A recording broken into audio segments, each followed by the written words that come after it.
Hello दोस्तों, defence का जज्बा में आपका स्वागत है। मैं राज कश्यप आज आपके लिए एयरफोर्स में पूछे गए सारे प्रश्न मैं आपके सामने लाया हूं, क्योंकि मुझे 3 साल का एक्सपीरियंस है। 3 बार मैं लगातार क्वालिफाई किया हूं, बट अनफॉर्चुनेटली मैं मेडिकल अनफिट, मेरिट आउट, ये सारी घटनाएं मेरे साथ हुई। और आज मैं फिर भी लगा हुआ हूँ अपने डिफेंस की तैयारी में। इसीलिए आज मैं आपको कलेक्शन ऑफ क्वेश्चन जो एयरफोर्स में पूछे गए हैं, ये सारे मैं आपके सामने लाया हूँ।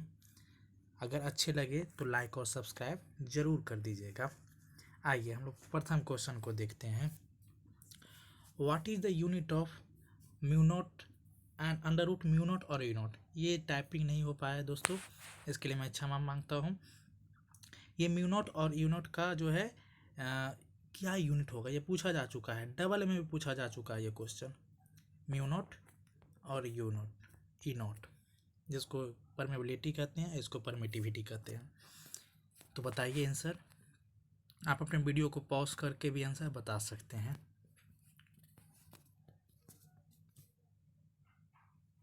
आपका आंसर मीटर पर सेकेंड है। इसको रट ही लीजिए दोस्तों, क्योंकि ये बार बार क्वेश्चन पूछा जा चुका है। एक बार डबल में पूछा जा चुका है, मैं बता चुका हूँ।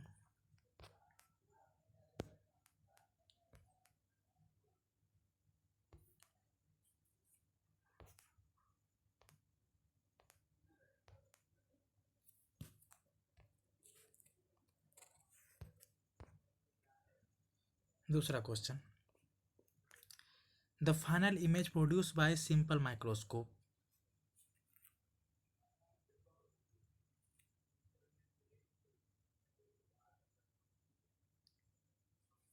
ये हमेशा वर्चुअल एंड इरेक्ट होता है।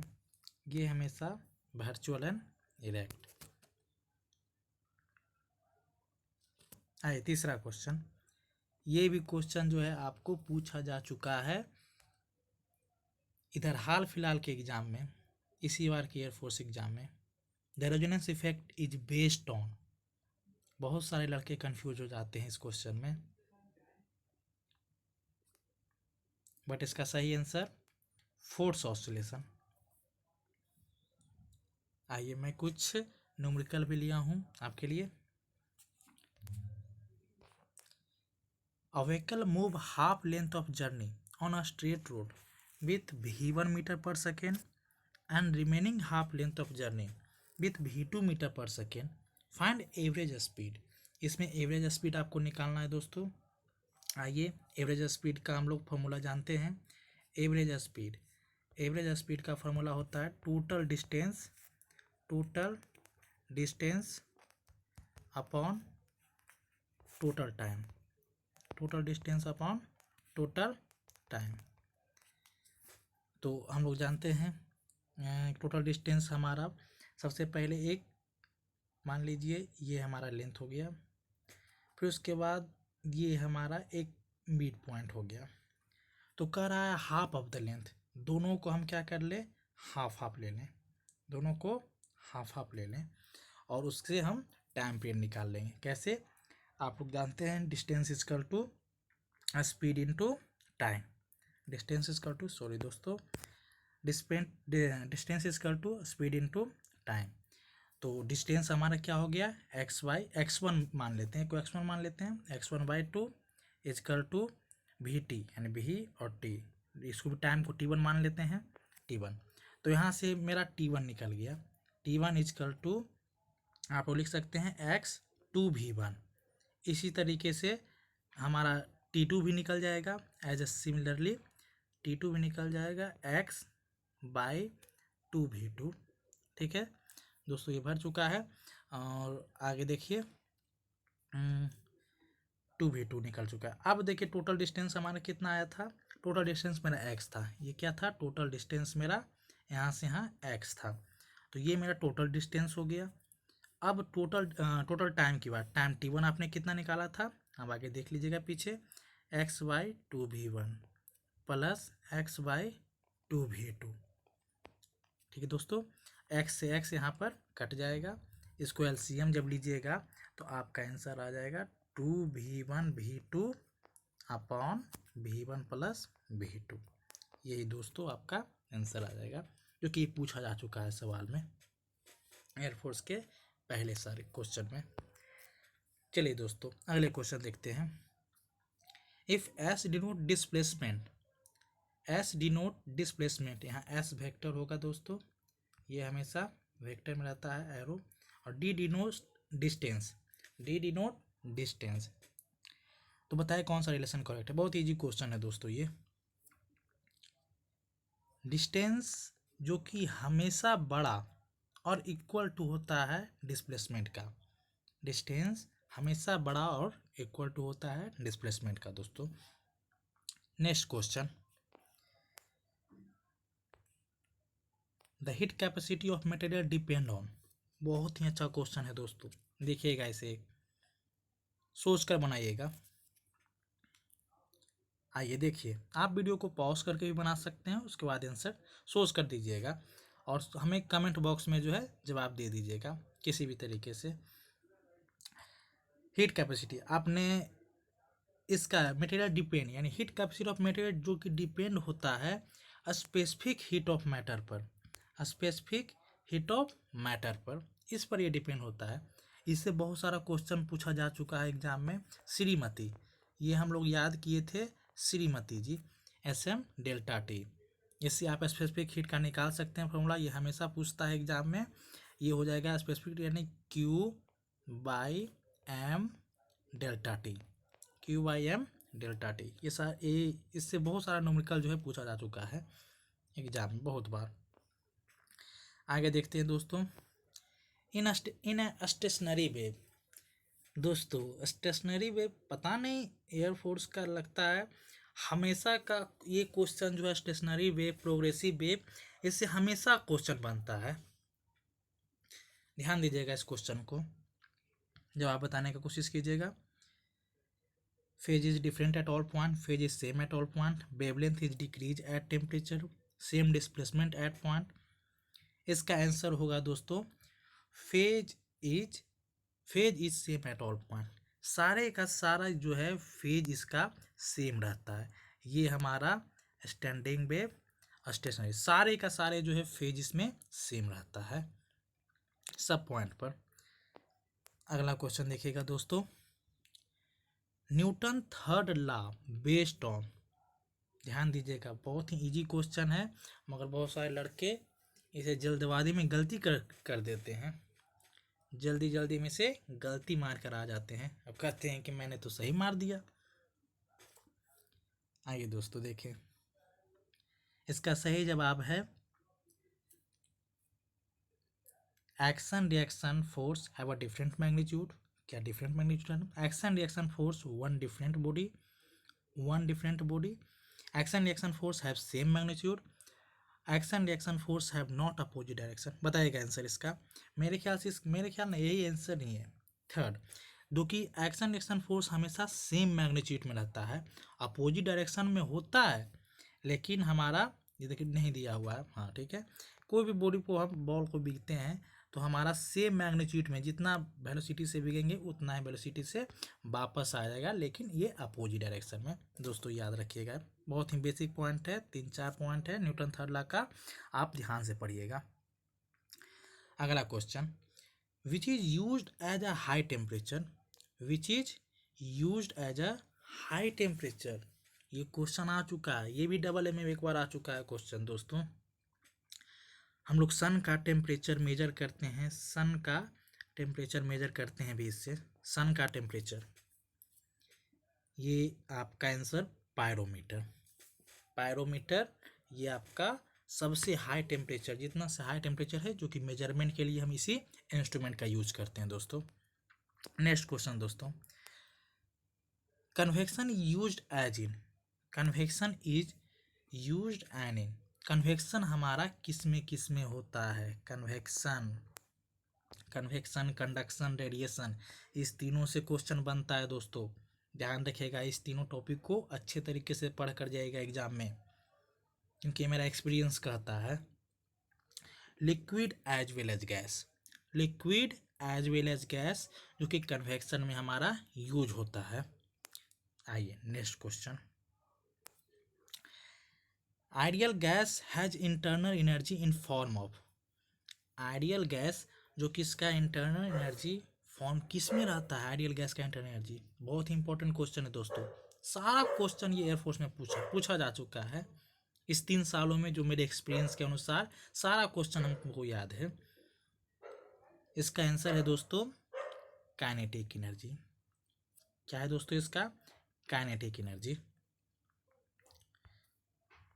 नेक्स्ट क्वेश्चन दोस्तों, बहुत important question, confusion question. If girl is seat down on swing in running time, the girl stand on swing, then time period will be. बहुत इंपॉर्टेंट क्वेश्चन है, pause करके बनाइएगा दोस्तों।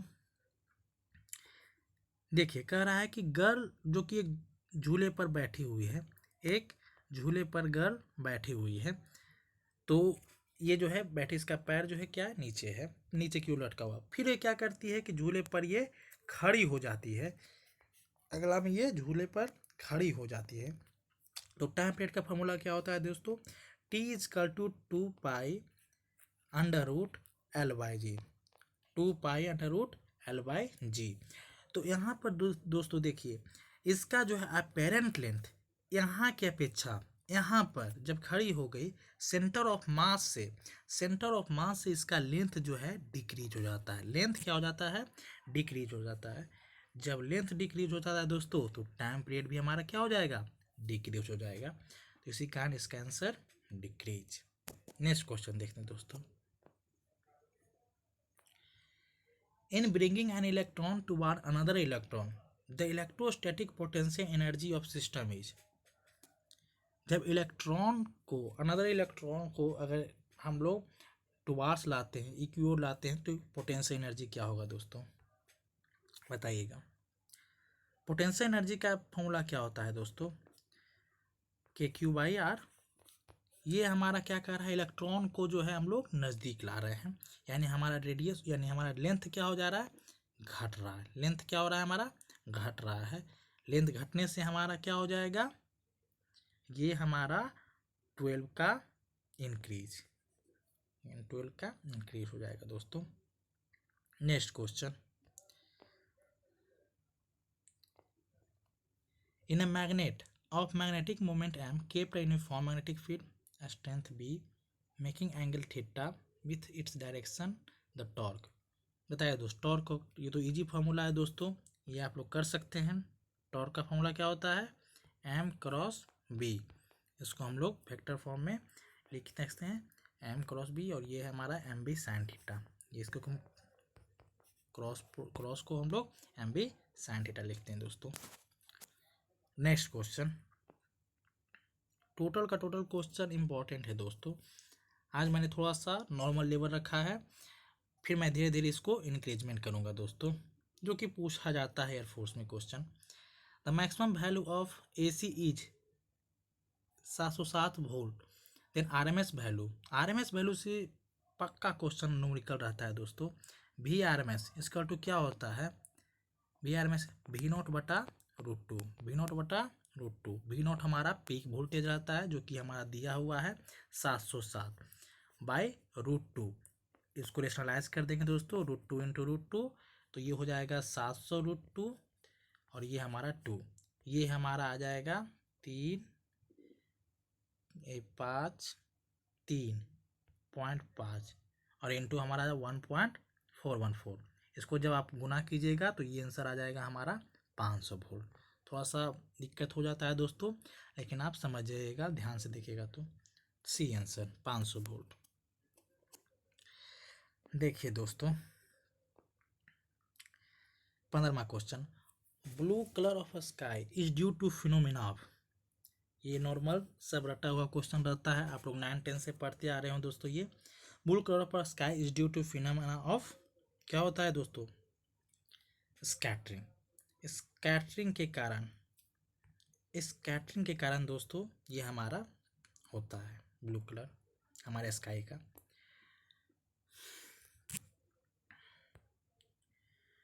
Which one among the flowing so particle nature of light, कौन इसमें जो है हमारा पार्टिकल नेचर दिखाता है दोस्तों,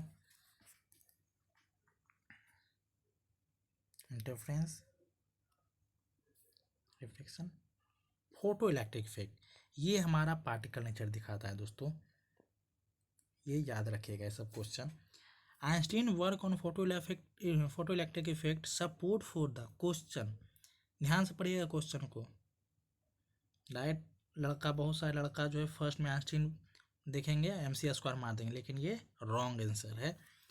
किस फार्मूला का सपोर्ट लिए थे फोटो इलेक्ट्रिक डिफाइन करने के लिए? ये हमारा E=H², इसी से फार्मूला हमारा बनता है E=SC/λ, जिससे बहुत सारे न्यूमेरिकल इससे पूछे जाते हैं। H प्लैंक कांस्टेंट, कभी कभी इसका यूनिट भी पूछा जाता है जूल सेकेंड, और ये C हमारा स्पीड ऑफ लाइट, और λ वेवलेंथ, जिससे बहुत सारे क्वेश्चन पूछे जाते हैं। डायरेक्ट इसका वैल्यू भी आप लोग कैलकुलेट करके याद रखिएगा। 1240 मेरे ख्याल से होता है, 1240 होता है बाई जो वेवलेंथ दिया रहेगा, याद रखिएगा सारे क्वेश्चन दोस्तों। Next question, which of the following is wrongly matched, कौन सा जो है रॉन्गली मैच्ड है? बैरोमीटर, प्रेशर, इलेक्ट्रोमीटर, मिक्स, सही है सही। ये दोस्तों रॉन्गली मैच्ड है। न्यूक्लियर रिएक्टर को इलेक्ट्रॉन से हम लोग नहीं जानते हैं। नेक्स्ट क्वेश्चन दोस्तों, which of the following particle has a similar mass to that of electron, कौन सा पार्टिकल जो कि मास इलेक्ट्रॉन का मास से कौन सा सेम है दोस्तों? ये भी क्वेश्चन पूछा हुआ है, बहुत बच्चे कंफ्यूज रहते हैं इसमें। पॉजिट्रॉन, पॉजिट्रॉन का भी मास 9.1 × 10⁻31, याद रखिएगा दोस्तों। लास्ट क्वेश्चन आज की इस वीडियो का दोस्तों, लगभग अच्छा खासा मिनट का ही वीडियो हो गया है, फर्स्ट वीडियो मेरा दोस्तों, इसे ध्यान से देखिएगा। Last question, radio wave of constant temperature can be generated with, radio wave जो कि कांस्टेंट टेम्परेचर और जनरेट होता है हमारा किससे? जब हमारा कांस्टेंट टेम्परेचर रहता है रेडियो वेव। थोड़ा सा इंटरनल क्वेश्चन है दोस्तों, वो हमेशा पूछता है, 3-4 क्वेश्चन आपको इंटरनल बहुत अच्छा से पूछता है। ऑसिलेटर क्या होता है दोस्तों? ऑसिलेटर, ये हमारा लास्ट क्वेश्चन। अगर आपको वीडियो अच्छा लगे दोस्तों तो लाइक और सब्सक्राइब जरूर करें, जितना से जितना शेयर कीजिएगा मुझे प्रोत्साहन मिलेगा दोस्तों। धन्यवाद। जय हिंद, जय भारत।